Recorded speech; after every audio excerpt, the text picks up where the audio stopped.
మార్చి 2వ తారీఖు నుంచి జరుగుతున్నటువంటి 99 రోజుల ప్రణాళికలో భాగంగా మరి పారిశుద్ధ్య పనులు, మరి డ్రైనేజీ పనులు, మొత్తం అన్ని రకాలుగా కూడా గ్రామంలో పనులన్నీ చేసుకుంటూ వస్తున్నాం సార్.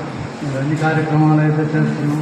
మరి మా గ్రామంలో ముఖ్యంగా ఒక సమస్య పట్టి పీడిస్తూ ఉంది సార్. మా గ్రామంలో మరి కిడ్నీ వ్యాధి అనేది అధికంగా మా గ్రామంలో ఉంది సార్. దానికోసం ప్రజలు ఎంతో ఇబ్బందులు పడుతూ ఉన్నారు. కిడ్నీ వ్యాధికి సంబంధించి కొంతమంది చనిపోవడం కూడా జరిగింది సార్. రీసెంట్గా కూడా మొన్న కూడా ఒక పేషెంట్ చనిపోయారు కిడ్నీ వ్యాధితో. అది గతంలో కూడా వాటర్ టెస్టులు అన్నీ చేసి ఏ ప్రాబ్లం లేదని చెప్పి గతంలో నిర్ధారించారు. అయితే ఈరోజు రీసెంట్గా మరి జిల్లా food safety officer doctor Sarath గారు వచ్చి నేను ఇక్కడికి రావడానికి ఒక గంట ముందే వాటర్ శాంపిల్స్ తీసుకొని మరి వారి దగ్గర ఒక మిషన్ ఉంది, అప్పటికప్పుడే చెప్పేది.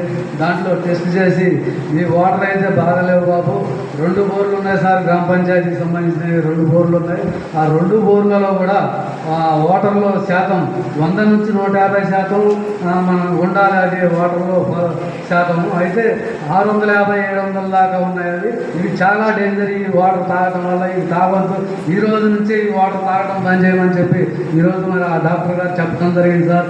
మీరు మరి మా గ్రామం మీద మా దయ ఉంచి వాటర్ మరి తాగడానికి మా ప్రజలందరూ కూడా అదే వాటర్, ఆ 2 బోర్లకు సంబంధించిన వాటరే తాగుతూ ఉన్నారు. మరి వాటిని బంద్ చేస్తే మరి తదుపరి ఏమి ఇవ్వాలి?